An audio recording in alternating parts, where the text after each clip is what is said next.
Amazing card, and this is a video response to Tamamurica1's men's contest. And he basically, the question for the contest was, which three decks do you think will top this format?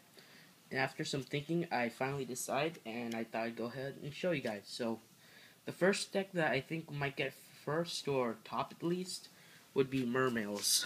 As you can see, I actually do have some Mermail cards. I kind of want to build them, but they're pretty pricey, so I'm gonna go really slow at it. So yeah. First off, the reason why I think they would top. The first reason is because they have trap cards that are very awesome for the deck, such as Abyss Sphere.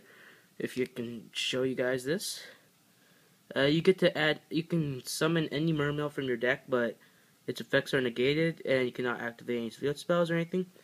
But I feel that this card is good because you could just get something out for a quick Exceed summon, such as Lead or Megalo. Of course, it is kind of questionable if whether or not you want to get rid of your Megalo for anything, but to just say the situation calls for it, you can do that. And then with the two Lins, whenever they're destroyed, you can add any Mermail from your deck, to, like special summon any of them from your deck.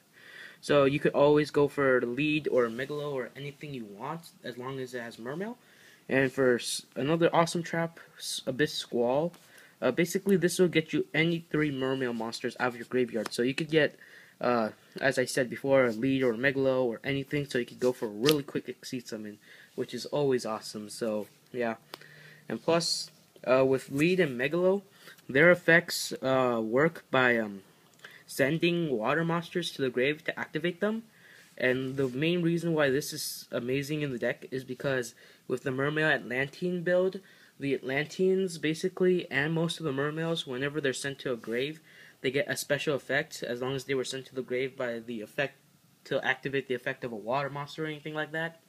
So, like such as Atlantean Marksman and all those other ones, when they're sent to the grave to activate a water monster's effect, you could go ahead and destroy like a spell or trap, a monster or a set card or anything like that sort, or to even add monsters from your grave to your hand or from your deck to your hand. So they have great potential in this. And with Megalo, by sending a water monster you control to the graveyard, he can attack twice, and he's a 2400 beat stick. So that's pretty decent. And plus, with the bonus of sending a water monster to the grave, you can get the effect of that monster depending on which it was to either pop a card or anything of that sort. And also to summon him, special summon him, all you need to do is send two water monsters from your hand to the grave, so you can special summon him. So their effects will still trigger. And with Lead, I know he's gonna be less used because he uses 3, but you can always do that. And what I see as an amazing combo with this is, even against skill drain and all that stuff, even if their effects are negated, the whole sending the card is still a cost, and skill drain does not negate cards that effects activate in the graveyard. So basically, you could use Megalo's effect and pop a monster, and then his effect would be negated, so he couldn't attack twice or anything like that. But if you popped like say Marksman or something like that, I believe, I don't know their effects specifically, but you could then destroy Skill Drain or any other card of your choice, so it just makes it even easier for them. And with all these level 7s you could get out, especially with Lind and Squall and Sphere, as I said, you could easily make ranks 7 Exceed monsters such as Big Eye. And this card has also seen quite a price increase because people have started using this. I don't know if it's for Mermails, but it is really amazing because they could also make their Mermail Biscayos, and basically Big Eye, you know what Big Eye does, detach material and take control of one of your opponent's monsters. So this can really help out the deck, and the deck can make rank 7 so easily. So I feel that Mermails will top because of this. So let's set these aside.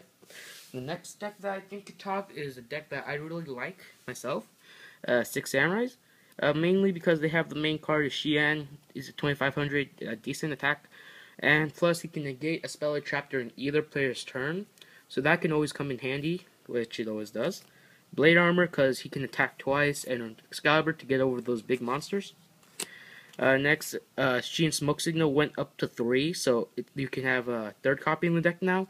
So it's much easier to search for your level 3 samurais, which I believe most of them that are essential are level 3. So yeah, Musakani, because it's basically a dark bribe, but you have to control 6 samurai, and they don't get the draw power or anything. But the only drawback is that Musakani only destroys a card that would destroy a card. So it's still awesome because it's a counter and everything, and amazing. Kizan, yeah, Kizans you can just special summon them out as long as you have a samurai on the field, so that can help you get some rank 4 exceeds really quickly and everything. And excuse me, United, with all the special summoning you do in this deck, you quickly rank up the counters for this. It's a max 2, but when you send it, you get to draw 2 cards if it's maxed out. So yeah. Uh, the deck has so much draw power and search power, such as Gateway, to get you special summonings or adding from your deck to your hand. And Gateway has unlimited counters, so it is just amazing. With Kagemusha's Kageki helps you get out your level 3s and Kagemushas really easily, so you could go first turn Shien or anything of the sort.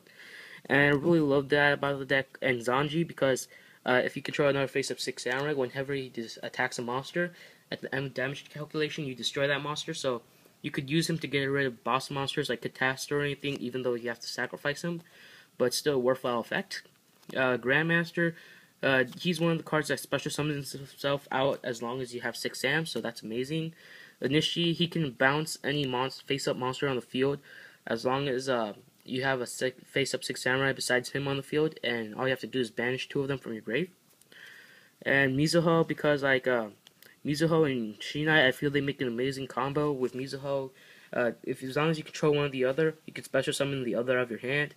And her effect is to tribute a 6 samurai, you get to destroy any card on the field. So that's helped me win quite a lot when I had to destroy like a set Raiko, Snowman Eater, or any really annoying traps my opponent had. So yeah. And Smoke Signal, as I said, I believe, and Great Shogun Shin, he makes great combo with Legendary 6 Samurai Shin, as here, because Shin can basically negate 1 spell or trap, and Great Shogun limits you to 1 spell or trap. The only bad thing is it's not a perfect lock combo, because it technically does not count for Great Shogun if you negated it, so they still get 1 more activation. But basically, you can get rid of the really big ones that you really get annoyed of, and it limits your opponent. So it's really amazing against like decks that work around spells. So it might even have a chance of winning prophecies.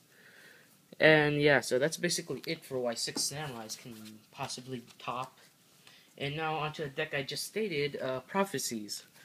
As you can see, they will be getting more support out of the next pack, I believe. They're getting the special spellbook spell card that I believe it lets you add as many spellbooks as you can based on how many are activated or something like that. Sorry, I haven't had internets for quite a while, so I'm not really up to date on all this stuff. I couldn't research it or anything. But so yeah, and plus spellbook of the master, it can copy any spellbook in your grave's effect, and all the spellbooks basically can only activate 1 per turn, like of that name. So you can only use 1 power, 1 wisdom, 1 of each per turn, and they're just amazing because with their spellbooks, they boost up your monsters or give them special effects such as wisdom, where your monsters cannot be affected by spells or traps, I believe, and power, where they gain 1,000 boost, and when they destroy a monster, you get to add a spellbook from your deck to your hand, so that's always amazing. And especially with Master, which can copy any spellbook in your grave, as I said. Next, they also have Reaper, which gains his effect based on how many spellbooks you have in the grave, which can also be pretty amazing. Let me zoom in to show you guys. Basically, if you have 3 or more, it becomes a 2600. If you have 4 more, you can add a spellbook from your deck to your hand, and if you have 5 or more, you can special summon a level 5 or higher Dark Spellcaster monster. So this is pretty awesome for the deck, and plus with Spellbook of Secrets, it helps you search out any of your spellbook cards. And yeah, and Hierophant of Prophecy, he's a rank 7 you can make. Also with Prophecies, you can also make number 11 Big Eye if you wanted to, but I'm not sure if you want to use your High Priestesses or anything. But it's a choice if you have certain cards, I guess. And Spellbook Magician of Prophecy, he basically searches for any spellbooks. He's the monster version of Spellbook of Secrets. Temperance of Prophecy, you contribute, I believe, and you can special summon any.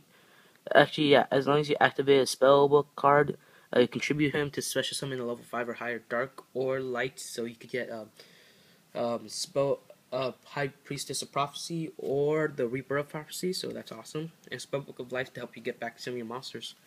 So that is what these are the top 3 decks that I believe will top this format.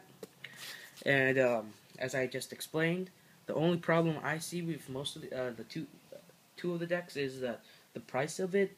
For Mermail Atlanteans, the main card like Megalo and stuff are worth quite a lot of money, and 6 Samurais are probably the easiest to make. So this was my response, and I hope I win the contest and everything, but I hope you guys enjoyed the video. So thanks for watching. Azing Card out.